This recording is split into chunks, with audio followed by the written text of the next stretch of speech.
All right. Time is up. It's 2 p.m. and 8 p.m. here in Sweden. So let's start the presentation.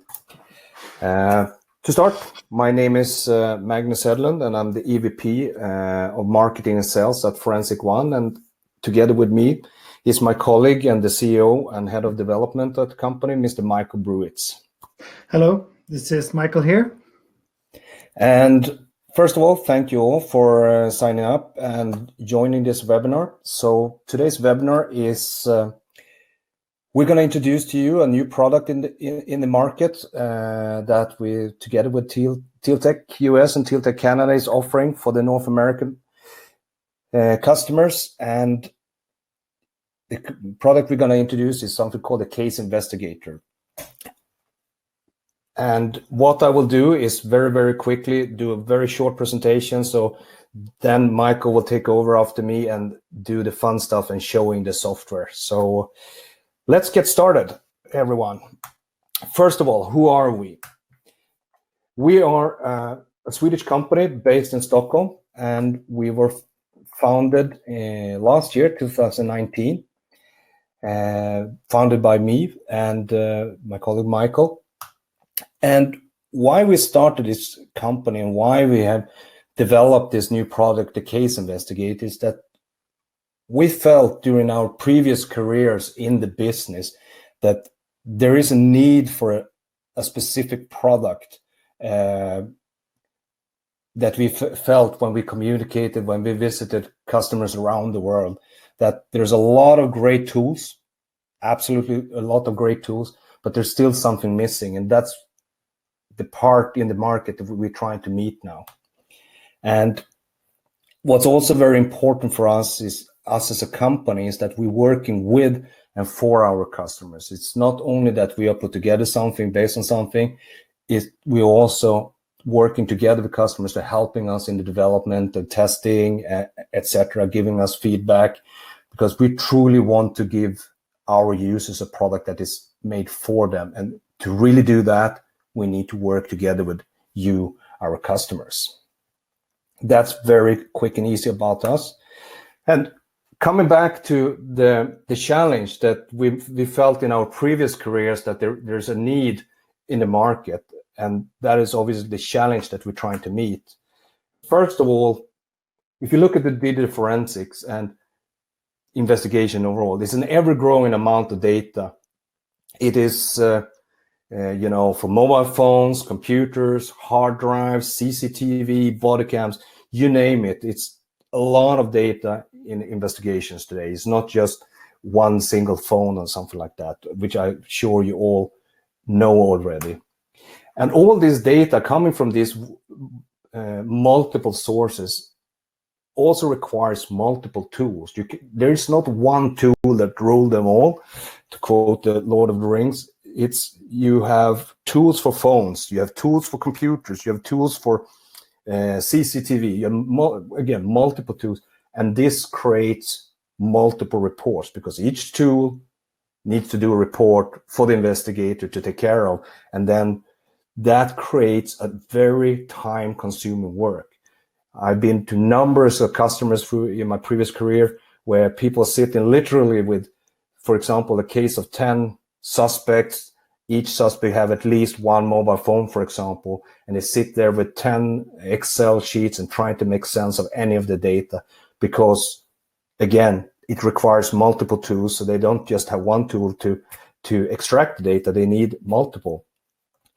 And that comes to next point. It's an overwhelming manual workload, and that is something we want to change with our products.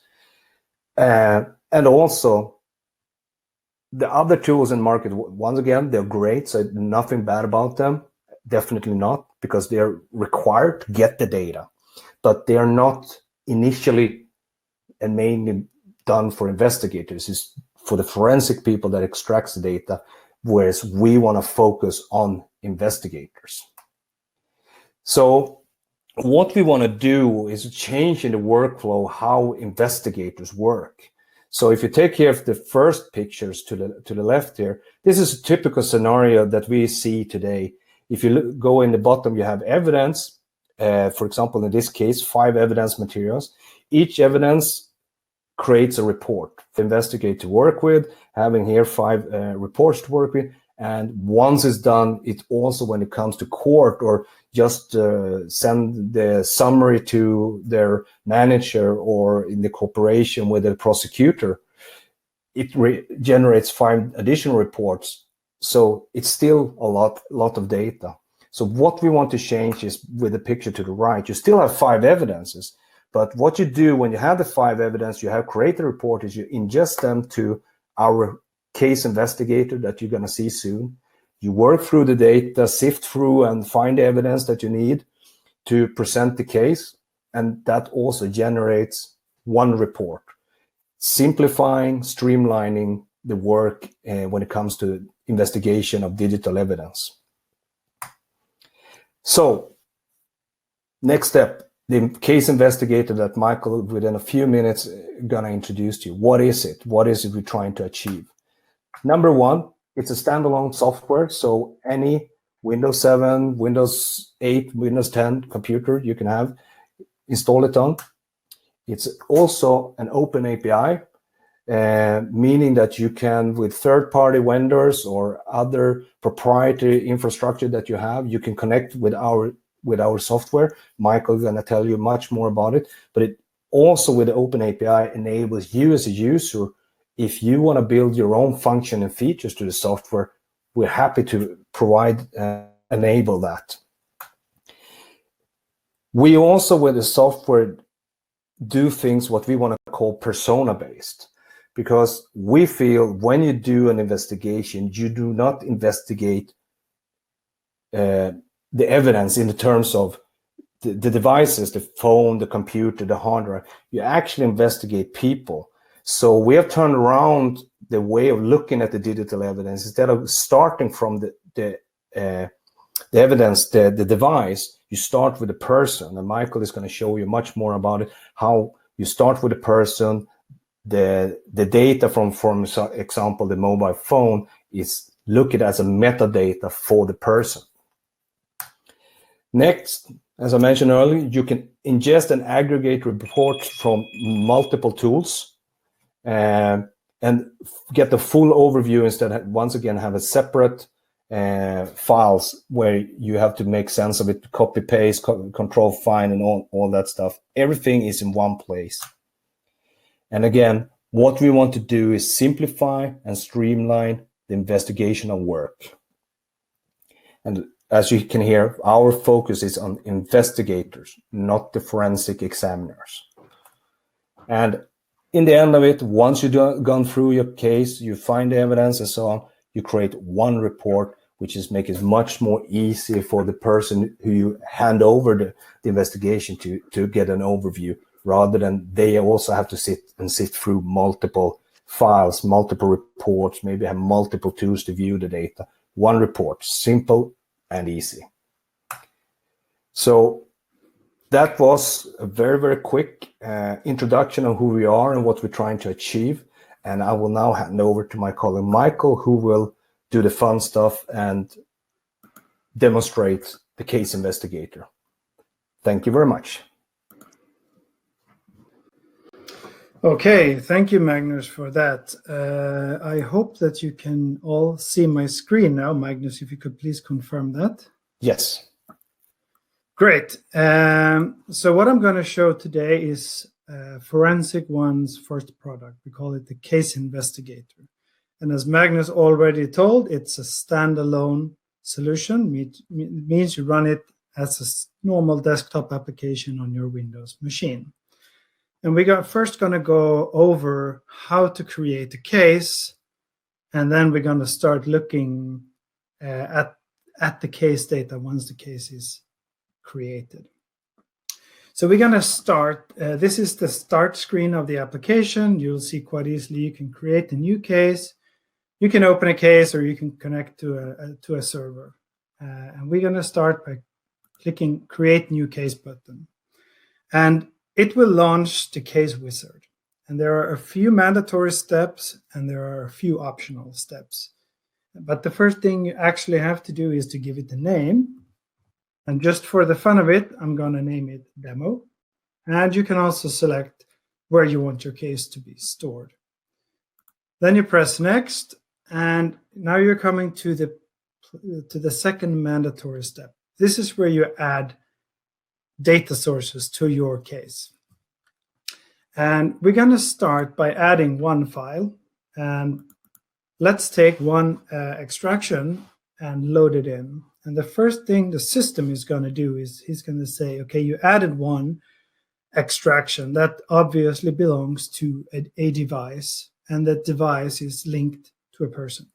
So the system will generate one person, add one device to that person, and then connect that extraction to that device. If I want to add a second extraction to the same device, I can simply click the plus sign and select a second extraction. Now the wizard will illustrate that there's a secondary extraction connected to that same device. I could add another. Let's go out and select another one. I could say this person has another device connected to it. If I want to add a new person in total, I can go in and I can select, again, yet another extraction, and it will create a new person. Now, this is where Magnus started talking about we take the persona-based approach. So already here, we actually create the person. And I can go in and, first of all, I can name the device already here if I want to give it a name. So let's just name this iPhone 6 Plus. Let's actually remove this one because I don't know what it is. And this is a Galaxy S7. But I can also go in and name the person because maybe I know this is Magnus' phone. So I can put Magnus here. Or if I want to go even further, I can double click on Magnus and I can get up a more detailed view. So I can select the display name because I maybe want to put Magnus H, but I can put in his real name. So Magnus Hedlund. I can also already here give him a color if I prefer to. And I can add identifiers. And with identifiers we mean items or identification properties that we can link to Magnus. For example, a phone number, an IP address, an email address, and etc. I'm not going to add one for now, but just want to show you that you can add a lot here. Of course, everything that is within the device that was extracted will be added during the ingestion process. So we're going to see when we look at this at the later stage that there are a lot of identifiers on this person. But I'm going to save it and close it for now. Once you've added all the extraction and all the persons that you want in your case, you can go on and you can create or do the not mandatory steps, only the two first ones, giving it a case name, a case location, and adding the extractions is mandatory. But you can go in and fill in your case ID. So let's just put 122. Let's put Michael. Let's put Forensiq 1. Let's put development. And I can also go in and select a crime type. All of these case fields are, of course, customizable, so you can set it up for whatever need your organization has. Once this is done, you click Start Processing, and it will start going through all those extractions, and it will take all the data. I just ingest it into our case database, and we will take all the processing heavy cost during the case creation. This way, we will be able to open cases fast, and you will be able to access and view data fast. So we try to take the cost only once instead of having to wait every time you load up a case again. But as the chefs do on TV, I've actually prepared this. So I'm going to just cancel this for now and open up the case that is already made. And once the case, as you saw, it loads up fairly fast, since everything is pre-indexed and everything has been stored in a fast and easy accessible database format. Working with the data now is fast. Once the case is loaded, this is how you will be greeted.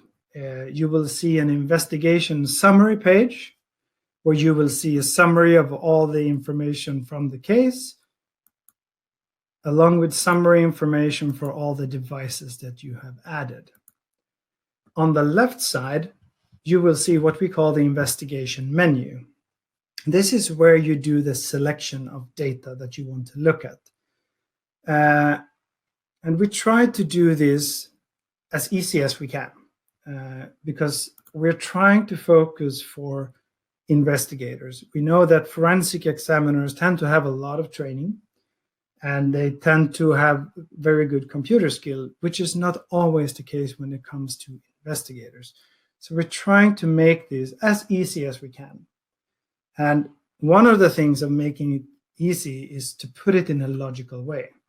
So the first thing that is opened when you open up the case is what we call the evidence tree. And I can see all the information that was extracted. And we try to group it in a logical way. So let's say we have one category is called communication. Under communication, you have calls and messages. Another category is files. Under files, you will have media items. Under media, you will find picture, video, and audio files. But you also have under files, documents, data stores, archives, executable, etc. Categories that are not shown in the evidence tree does not exist within the case. For example, I cannot see the category of emails in the category tree. Means there are no emails within this case. What we have done here is that we have taken all the items from all the devices and put them into one logical tree, which is great if you're just starting to look broad on an investigation. But maybe at a later point, you want to go in and pinpoint on a more specific device or a specific person or even a specific extraction. We give you those options as well.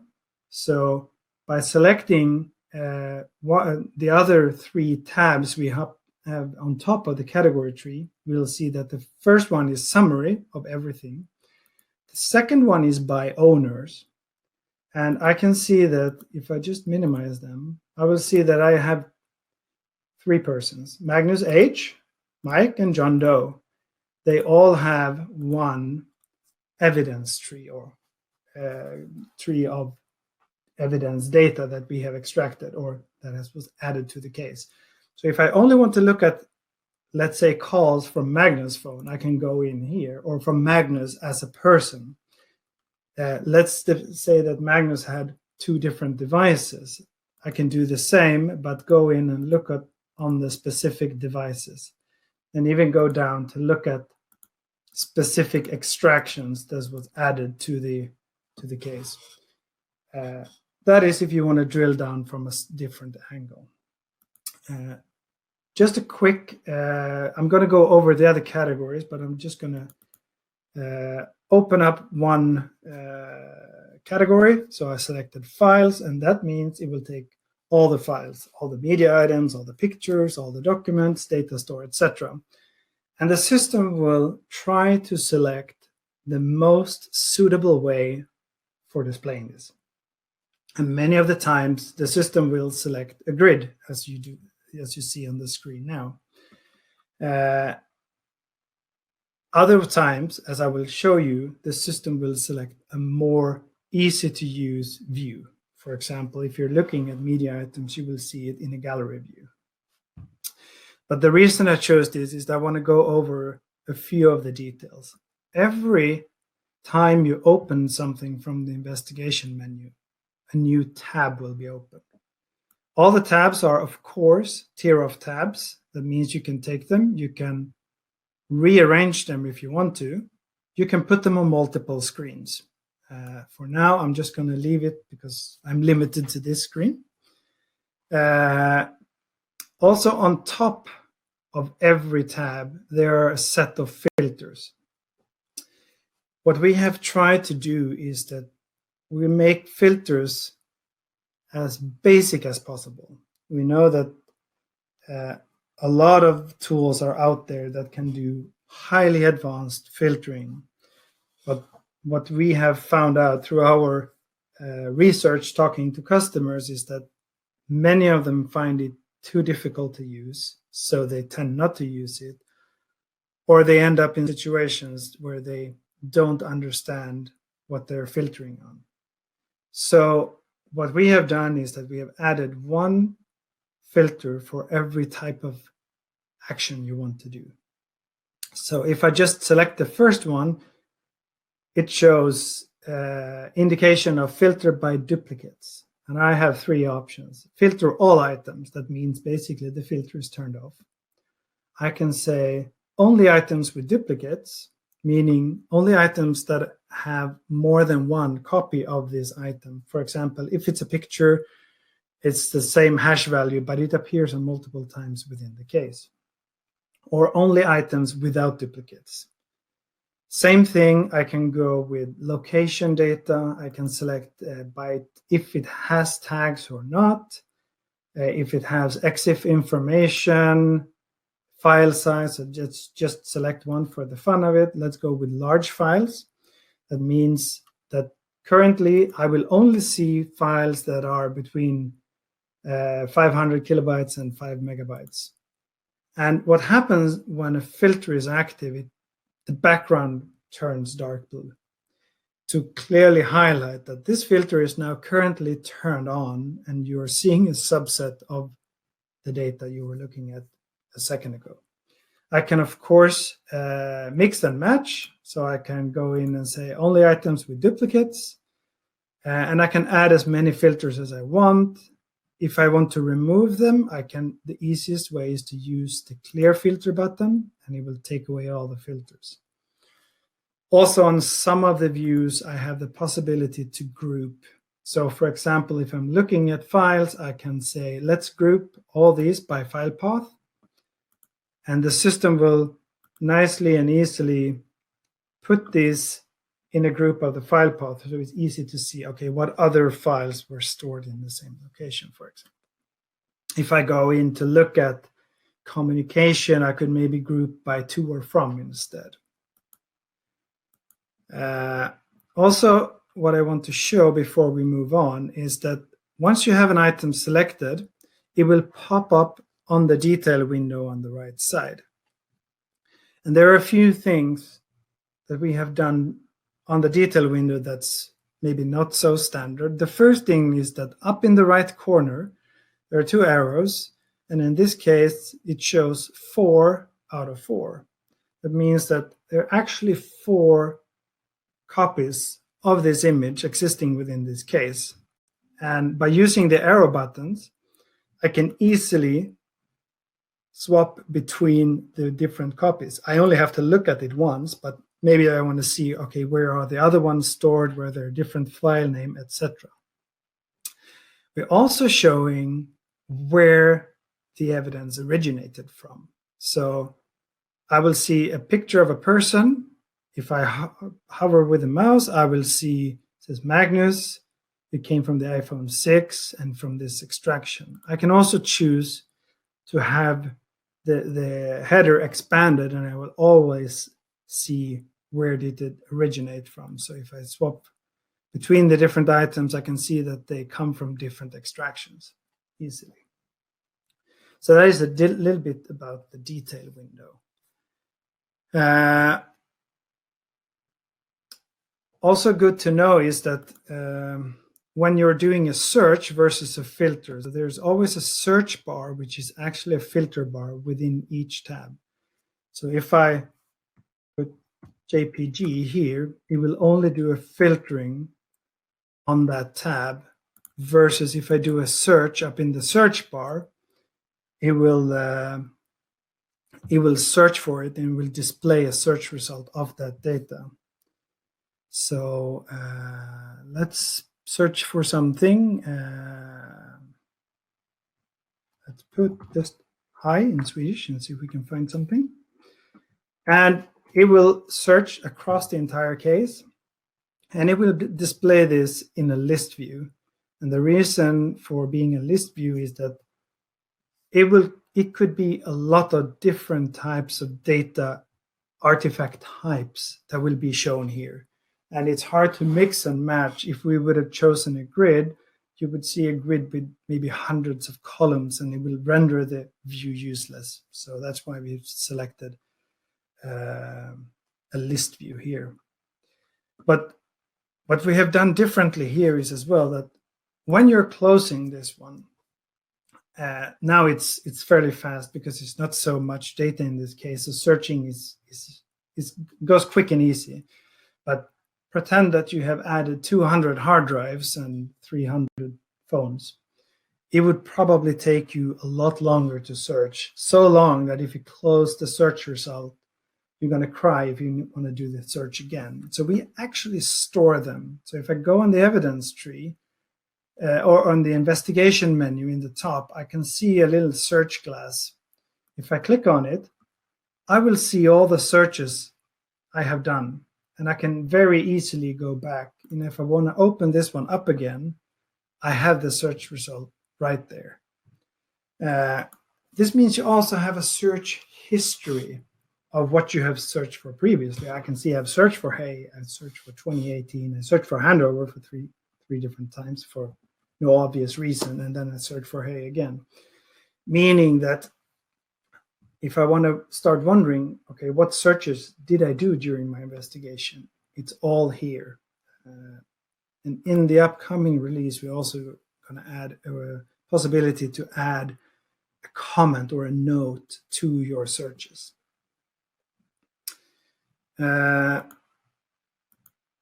Before I start going to the different views, I want to show you the other ways of starting an investigation. So we looked at the evidence tree, but what you're also doing is that we're actually extracting all the persons that exist within these devices. Of course, we will see Magnus H, which also have the color I choose for him, and the one for Mike and the one for John Doe.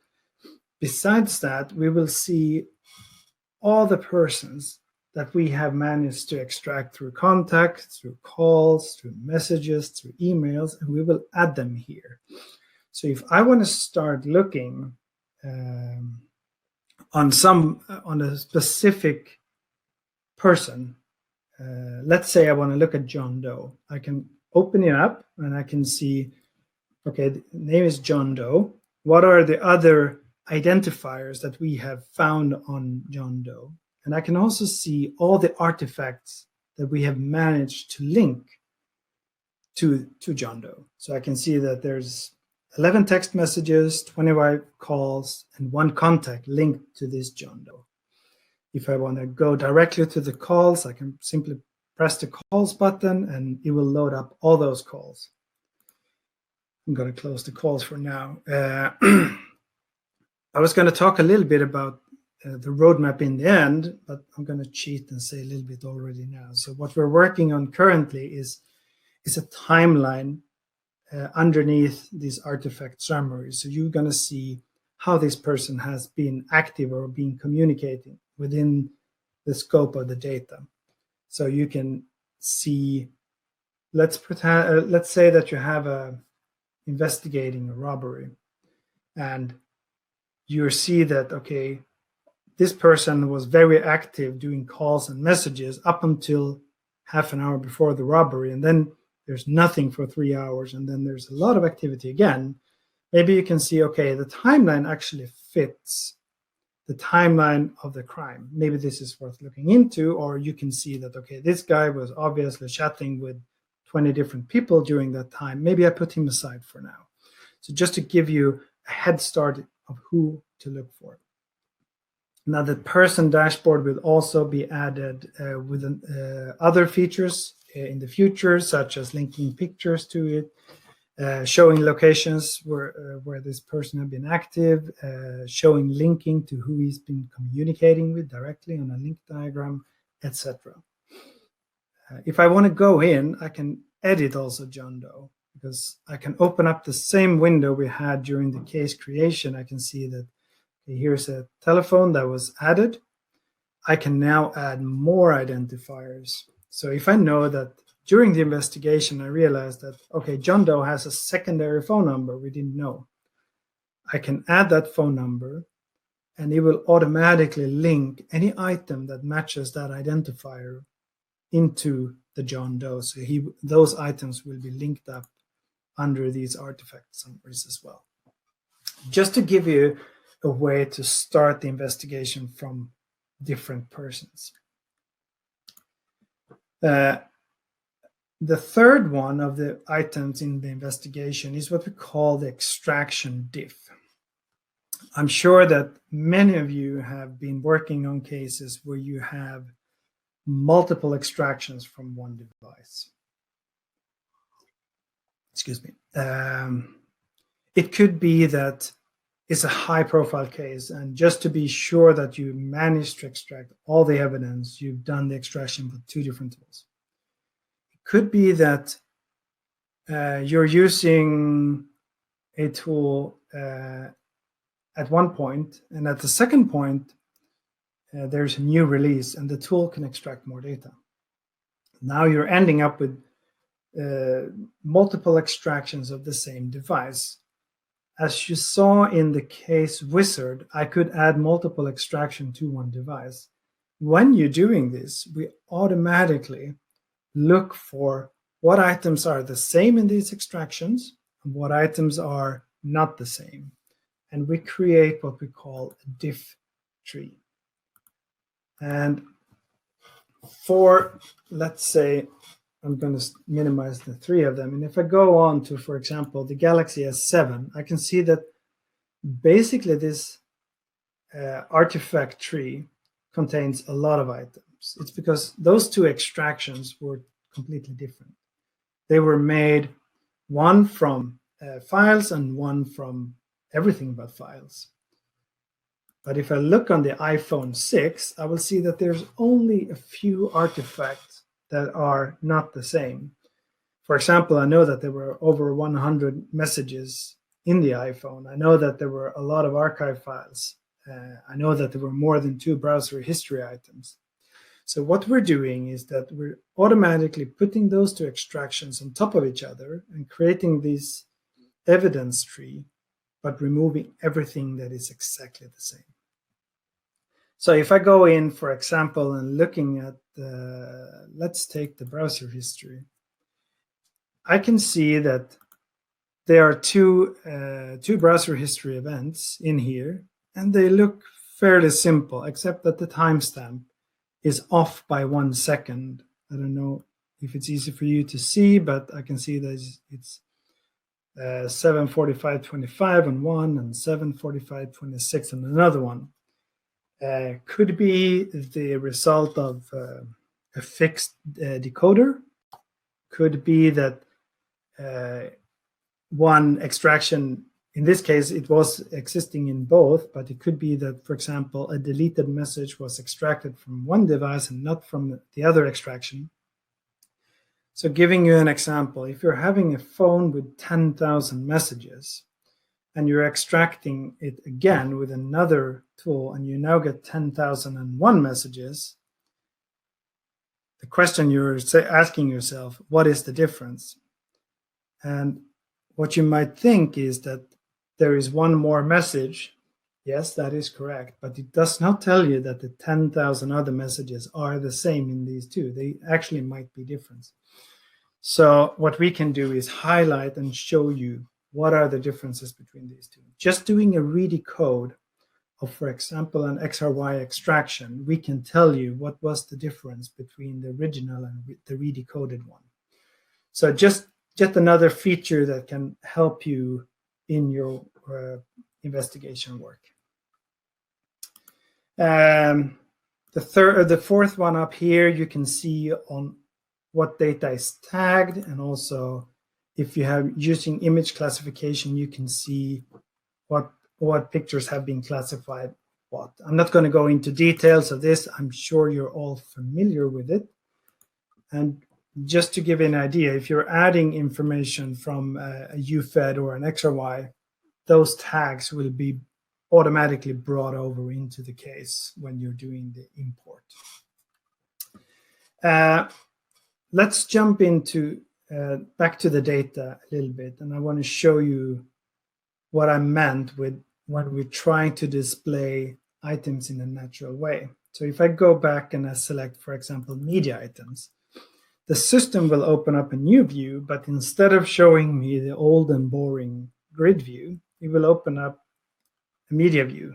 And if I select an item, it will show up in the detail window. It works just like every other view. It's just that it's a more natural way of working with this data. And again, if I want to filter, just want to go back to this one more time. Let's say I want to see only pictures that has duplicate items. It's now highlighted, and I can also see for every picture that there is an icon indicating this picture has more than one version of it within the case. There's duplicates of this one. I can add it together with items with location data, and now I will see that. And I can continue. Let's say I want to only see large items. And if I now go and say only items with tags, suddenly there are no items because I haven't tagged any of the pictures. I can also see down in the bottom that the system says showing 0 out of 700 items. If I go back to here and remove the filtering on tags, it will show 24 out of 700 items, also giving you an indication that there is a filter currently active. I can also use the filter by, so let's put 2015 as a filter, and I can see that it went down to 19. So all of these are filtering within the item within the view. If I want to go in and create another media view, I can simply double click on the media again, and I can set up a new filter and say, now I only want to see the really large pictures, and I can work between these different views. So I can have multiple tabs filtering on different things, all to make it as easy as possible for the user. I'm going to show you one more view, and that is what we call the conversation view. And what we're doing with the conversation view is that we're actually taking all the communication items that we find, and we link them to the persons, and then we display them in one timeline-oriented view. So it will be something that resembles your chat application on your phone, except that we will show all the messages. We don't care if it's an SMS message, an MMS message, an iMessage, a WhatsApp message, if it comes from KakaoTalk or whatever application was used. We're considering it in the way we're viewing it. It's a message. Also, when it comes to a phone call, it can be a phone call made with the phone, or it could be a phone call made with WhatsApp. It's still a call. And the only message that is not a message is emails. And then we put them all in one conversation. So just to give you an idea, let's say that I wake up in the morning and I start texting Magnus and I say, hey, remember we have this webinar tonight. Are you prepared? And Magnus replies, yeah, I'm prepared. Great. Have you done the presentation? And he replies back, I thought you did the presentation. Just kidding. And then he calls me up and he says, oh, you scared me. Why did you? Of course, the presentation is ready. I'll email it to you. So now we have gone from texting to call to sending an email, but it's still in the same context of that conversation. That's why we want to put it all into one conversation view from person to person, or part A and part B. If I'm not interested in, let's say, viewing the calls, I can simply deselect the calls icon. I can deselect the emails if I don't want to see that, to make it easier. By default, in the conversation view, we actually have hidden the details window. By using this little arrow up in the corner, you can put it back, or you can hide it again, hide it or unhide it using this little arrow. But we felt that most of the times when you're reading conversations, the details window is more a distraction than it helps you, because you're reading the conversation to find out what is interesting. Then you can go in and look at each individual message to see the details for it. Also good to know is that all the information that is displayed are coming directly from the source tools. We are not adding any information. We're not decoding any information. We're simply just using and displaying whatever information UFED or XRY or Axiom or whatever tool has extracted. So we're not into the extraction decoding part of this. We 100% rely on others to do that part.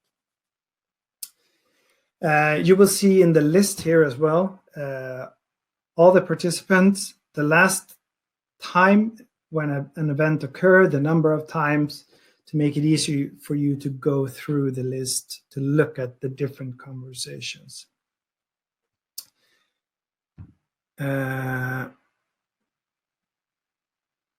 What we're going to take a look at, I see that we are on almost 45 minutes. So what we'll do now is we'll jump into what we call the case notes, which I would say is maybe the simplest, but also the best feature or function for the software. So the case notes, what most tools do is reports. They do reports. They print out boring, simple reports that are non-compatible with the other reports from the other tool, and you're stuck with many reports. And that was the main goal, what we wanted to solve. We want to take all these different formats, put it into a tool where we can display it, the same way, no matter from where it comes. So it doesn't matter if it's a UFED or XRY, we will display it the same way. An investigator will know it looks the same no matter from what tool it comes from. But he can also take all those data and put it into one report. So the case notes is more of a report engine. If you ask someone, I still consider it to be a notepad for you, because we started asking customers how they work. And most of them, surprisingly, were using a Word document where they copied and pasted their findings. Or they used a notepad and they wrote things down, and they wrote, if they found a picture, they wrote down the timestamp, the file name, and the path for it, so they can go back to it within the report, which of course takes minutes to find again. Looking at most of the tools out there, they can put notes on items. But what we figured out is that people take items into their notes. So we said, let's do the same things. So once you open up the case note, it creates a document where you can start writing. So I'm just going to do this, and let's add some text. And I can just continue writing. But what I can also do is I can attach items to this. And I'm going to do this real quick. I'm going to open up another tab. But to make this a little easier, I'm going to put the tab under the other one. And if I find, let's say, this message, and I'll maybe take this one. Oh, this is a call, sorry. Let's take this call. And I find this interesting. I can now use the little paperclip. I can drag it and drop it. Hold on. And it will create a link that says call.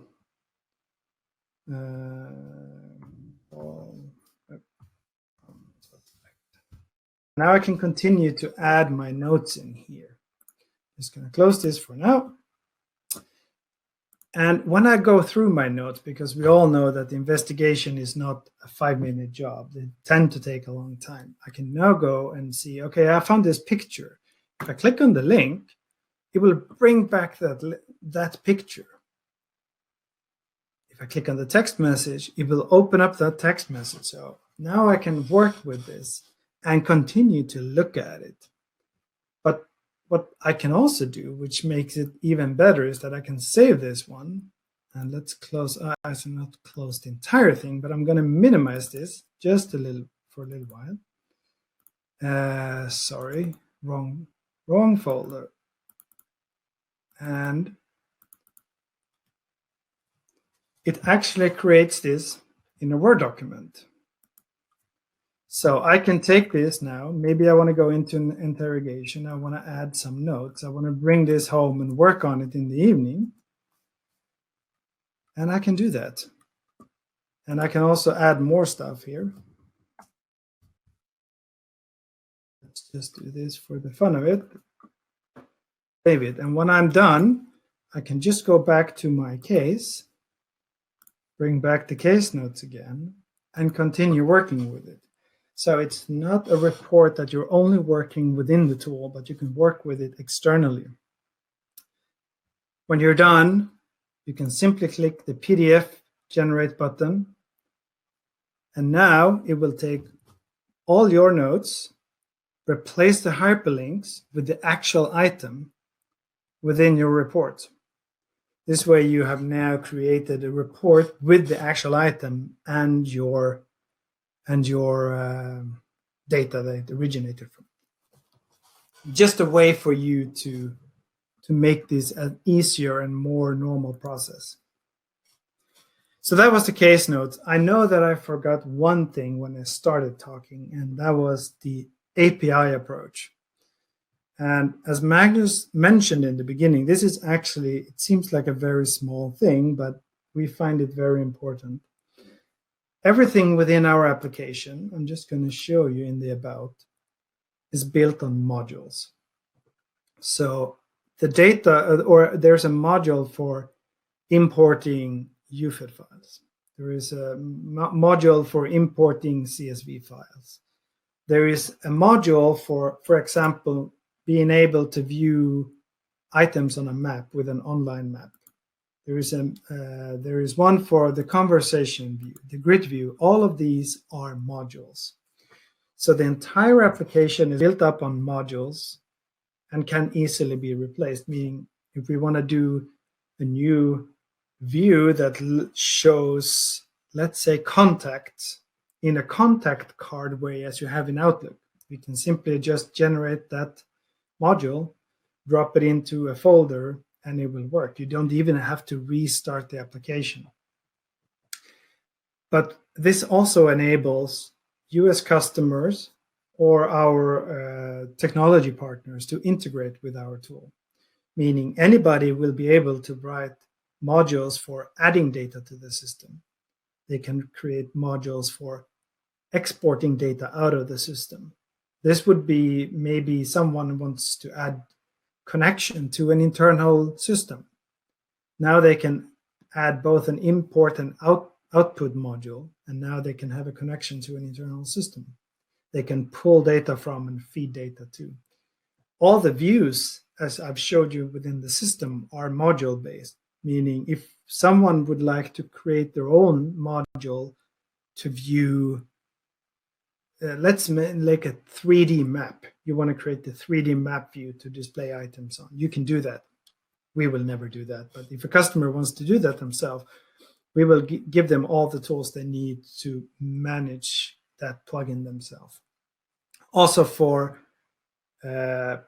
processing data. So there are 4 different modules that can be done: input, process, view, and output.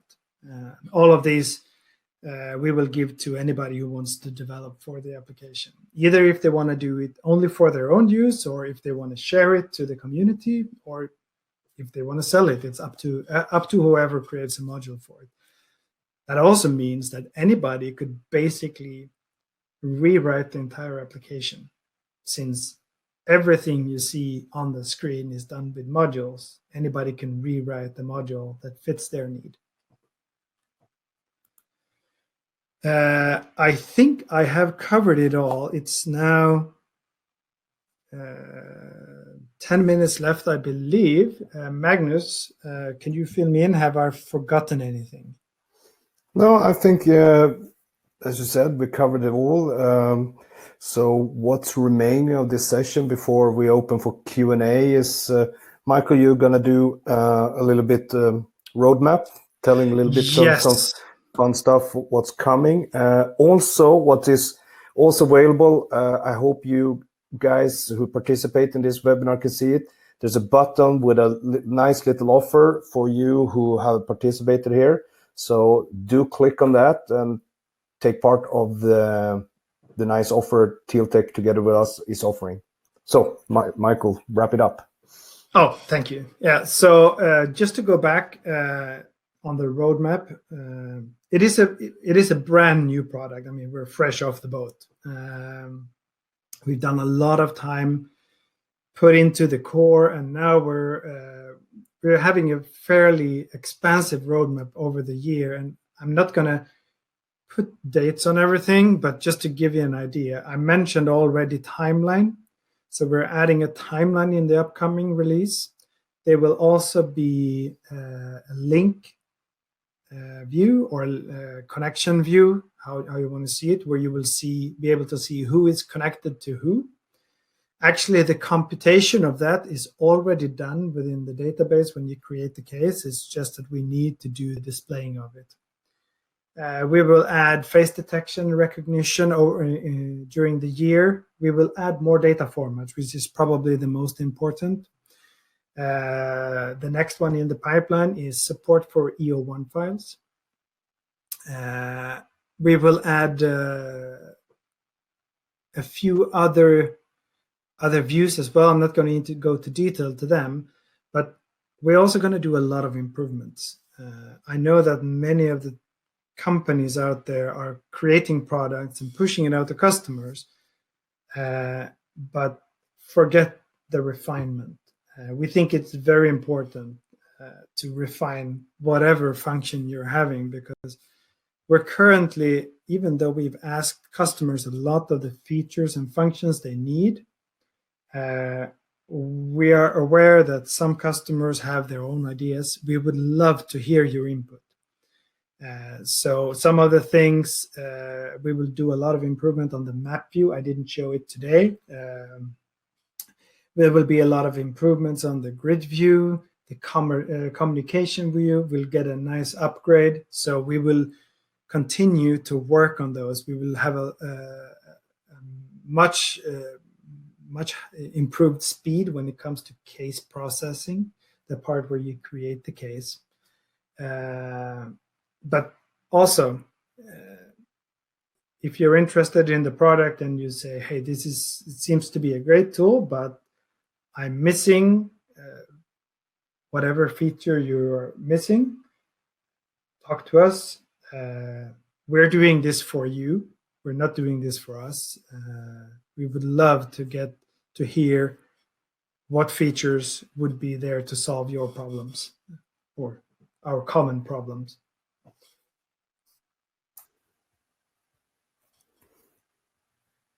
Cool. I think that's about it. So me and Michael want to thank you all for listening, and we're now open for Q&A. So either just type in the chat function, or I understand there's also a little button that says speak request. So if you want to verbally ask a question, please do that. Yeah, I'm going to stop sharing my screen. Otherwise, I will not be able to see the questions. So I'm just going to stop sharing it for now. But if you have a question and I need to share the screen again, I'll do that.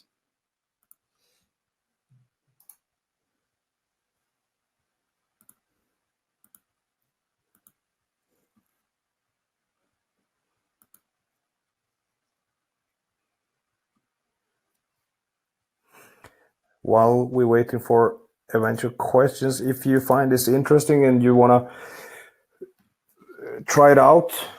Do contact your contact person at Tiltech US or Tiltech Canada. They will gladly help you get your trial license.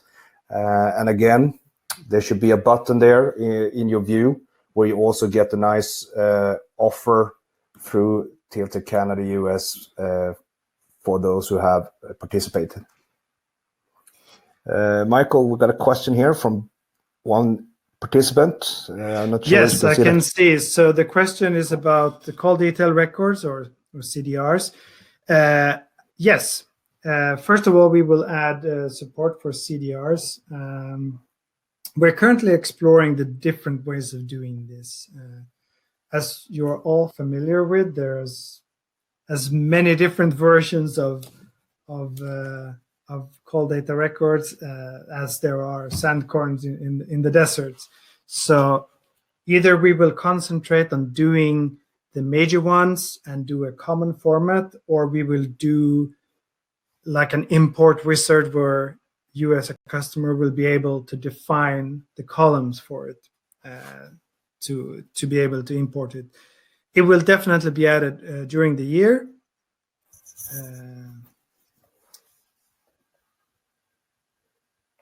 Let's see, there was also Google location data records. So basically, when it comes to the other types, let's say that you have social media records. If it comes from one of the common tools, we will work with it straight away since we have support for it. Let's say that you have used, let's take UFED Cloud, just to take one. We will be able to import that data straight off as it is. So that way you will be able to get the social media records from Facebook in. And then there was a question about the report types. So we're currently doing X or Y when it comes to the, unfortunately, we cannot do the straight .xry report because it's encrypted out of the box. So we're currently only supporting the extended XML. We're doing the UFED, and then we're doing the UFDRs and their XML reports, of course. We are also doing the Magnet Axiom reports. We're currently working on the EO1 files. What also will be added, there is a common CSV importer, but then you need to use our structure for the CSV data. But if you can format it, then you can import it. We will also looking into the Oxygen. We will look into X-Ways, and also for those who are familiar with a company called Hong Kong GMD, who's also in the mobile extraction industry. So that is the plans. And of course, there are two options here. If you have a very important format, of course, we will have a look at it. But if there is a non-standard format that you want to import, there's always the possibility to write the importer yourself, or we can help together with you to create the importer for it.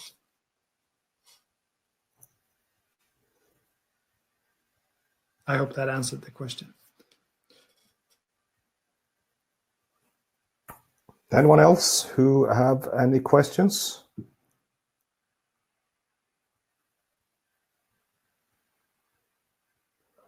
Let's keep this open for a couple of minutes more.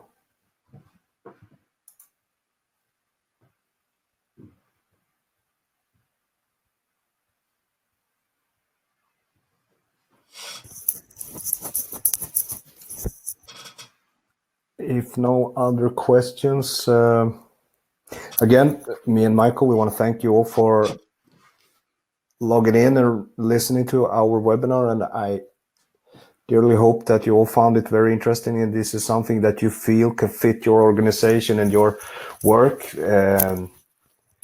that can help you guys in your investigation work with all these multiple files, multiple reports, multiple devices, to have this tool that aggregates data into one, give you a much more efficient way of going through all the data, rather than, again, not to be like a parrot and repeat myself too much, but not having to do all this gruesome manual labor. Instead, have this tool that put all together, give you a much more clearer view and understanding of your case to find evidence. All right, we have now reached 3 p.m. Eastern Standard Time, or 9 p.m. Swedish time. So if there is no other questions, again, thank you very much. If you have other questions, do not hesitate to contact your guys, either Tiltech US or Tiltech Canada. And again, thank you very much and enjoy the rest of your day. Thank you.